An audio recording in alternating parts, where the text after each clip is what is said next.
At the start of the season, there are priorities and, of course, sizes of fish to fry. And I'd like to think that the Carabao Cup is the smallest fish to fry, but nevertheless, it's a fish and it's to be fried. Liverpool Football Club have reached the Carabao Cup final, which was the least of the priorities, in emphatic style tonight, people. In surgical style tonight, people. I actually don't think we had to get out of second gear. That's just my opinion. Leave me your opinion, people. Welcome back to another post match reaction, Grizzly style. And as you can see, people, I am very calm and very relaxed. I'm happy, I'm elated inside, but I just expect things from Liverpool Football Club right now. And it was another surgical performance, I thought. I don't think, as I said, we were spectacular. In fact, the first half was total domination through our hard work and endeavor. The intensity in our play was great. We just didn't let Spurs settle on the ball, and we kept attack, attack, attack. But there was a slight lack of quality in our attacks. The final pass, the final move, the final shot, the execution, maybe not quite there. Of course, we take an early lead or early-ish lead from another Travella pass from Salah, who's pretty much the only one who understands Darwin Nunes at this stage, it seems like. But we'll get on to that. Sends in a Travella pass. Darwin Nunes attempts a goal overhead kick, falls to that man, the Dutch clutch Gakpo. Wow. Seventh consecutive game he's now scored at Anfield. Scorer of so many important and clutch goals. Um, Another hardly any backlift and Gakpo in the back of the net. 1-0 Liverpool, just the start we needed. Were they going to come out and play a bit more? No. Spurs still sat in. In fact, Spurs defended very well for the first half an hour, I thought. They made it life very difficult for us in terms of creating clear-cut chances. And I thought it would have to be a game of patience. How wrong I was, because that second half was beautiful. Beautifully constructed second half. Beautifully played. As I said, surgical. I'm now going to name Slot Surgeon Slot. I will try my best to make sure that catches on because he is a surgeon. I've worked him out. He is so surgical in his methods. Everything he does has great thinking behind it. Defensively, in an attacking manner, Gravenberch was being man marked first for the first 20 minutes, half an hour. Going back and watch the play, Saul was just on him.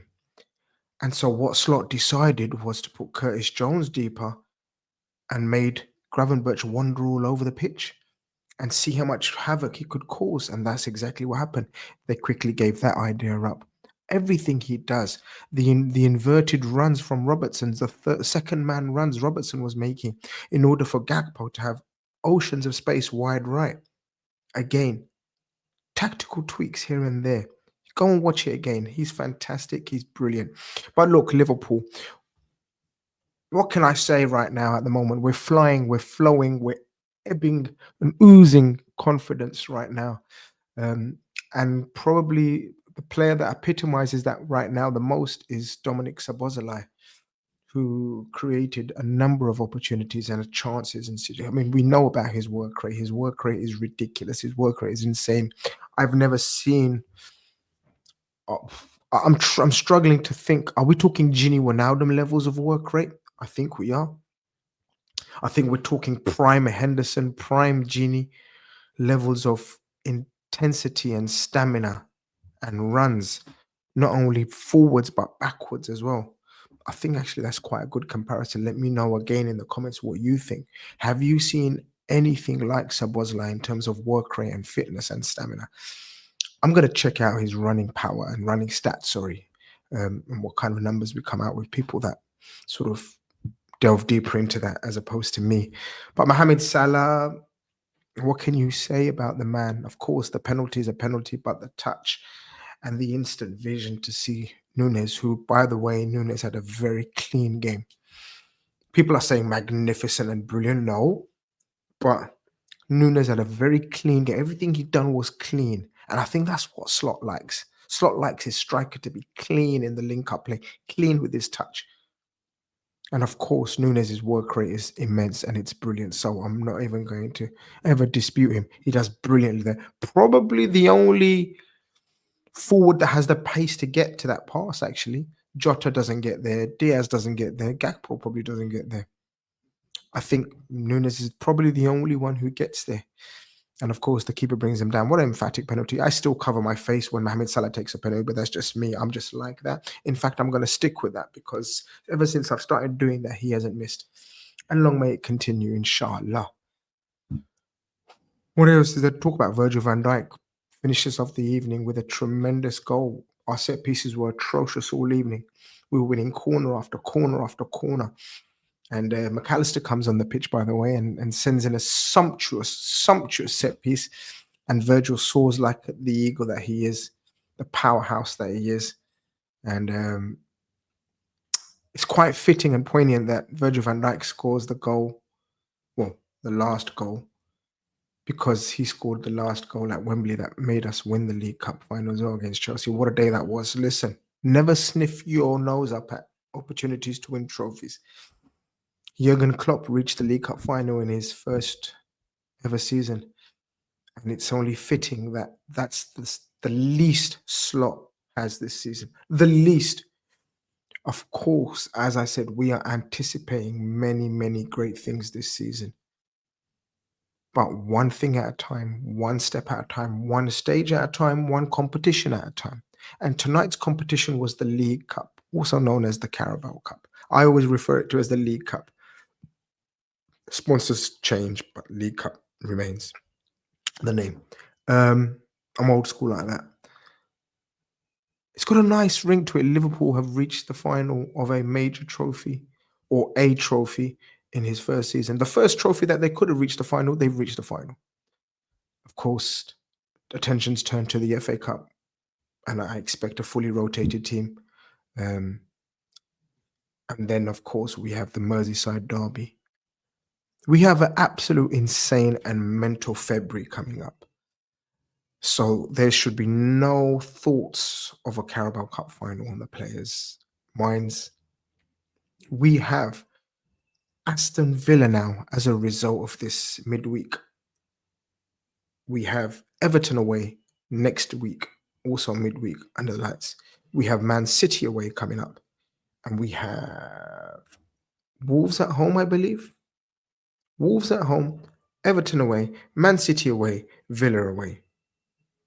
Brothers, sisters, uncles, aunties, respected elders, young'uns, whoever's listening to this, if we win at Everton, Man City, and Villa, the league is finished, kaput, done. Stop the stream. But it's a massive tall order. I don't expect to win all 3 games away from home. But if you give me 7 points right now, if you're offering me 7 points right now from Everton away, Man City away, and Villa away, I'm snapping your hands and your hand and your arm and everything. I'm snapping it up right now. I'm snatching it from you. I think it'll be a very, very, very tough fixture of games. Our squad's looking good. The fitness issues are very under control. Only Trent seems to be out. Even he will be back. And then we have a full set of core players. Let's hope and pray that they remain like that. And let's attack every game like we attacked that second half today. Every game controlled like that. We controlled the whole 90 minutes, to be honest with you. We have a massive, massive 2-3 months coming up. It could actually be historic. But we've been here before, right? We were here last season under Jurgen Klopp. Very similar situation. But what feels different this time, people? Let me know in the comments again what you think feels different this time. For me, it's the player, the load management that we've done during the season, which has enabled us to look fresher, fitter, and hungry right now. We were running on empty fumes. We were running on fumes this time last season. We could tell. Just the passion and the energy and the emotion of it was just tiring us out, it seemed. But this one feels different. Feels different. it is different. Let's just hope it ends differently as well. And when I mean ends differently, let's get over the line in the league. Because right now, if you say to me League Cup final and we flop in the next set of games in all the other competitions, I'm taking it. I'm taking it. But I know there's some of you that are greedy and you're probably going to want more. And that's fine. That's fine. I'm just saying if it's offered to me, I'm taking it. But listen, let me know what you guys think in the comments. Subscribe to the channel if you haven't. Like the stream if you haven't. Liverpool 4, Spurs no. Spurs no. Spurs no. Spurs not. Spurs go home. Toby, we are coming. I told you, you are coming to the house of pain. But listen, I'll address Tobes later on. But the rest of you, peace, love, and tranquility. Anfield South, here we come.